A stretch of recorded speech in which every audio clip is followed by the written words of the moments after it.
మీరు సెట్‌కెళ్ళినప్పుడు చిరంజీవి గారి వెల్కమింగ్ ఎలా ఉండేది? ప్రొడ్యూసర్ గారు వస్తున్నారన్నట్టు చూసేవాళ్ళా ఆయన?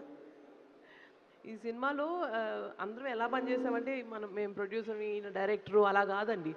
ఈయన చెప్పినట్టు ఒక క్లాస్ రూమ్ లాగా. అందరం కలిసి lots of fun and the energy of the ఆ ఎనర్జీ ఎక్కడి నుంచి వచ్చిందంటే ఆ స్టోరీ నుంచి వచ్చింది. ప్లస్ ఈయన అనిల్ గారి దగ్గర నుంచి. ఈయన అసలు ఎవరిని కూర్చొనివ్వరు, ఎవరిని ఇలా ఒక డల్ మూమెంట్ ఉండదు. ఈయనతో ఉన్నప్పుడు ప్రతిసారి ప్రతి మూమెంట్ నవ్వు, ఫన్ను, ఎంటర్‌టైన్‌మెంట్ అండ్ ఆల్సో ఇప్పుడు ఆయన అన్నట్టు ఈ సినిమాలో it's not just only full entertainment ప్రతి moment is only for fun and comedy కాదు. It is a very deep emotional connect ఉంది. As a women I can tell family sentiment is a huge base for the story.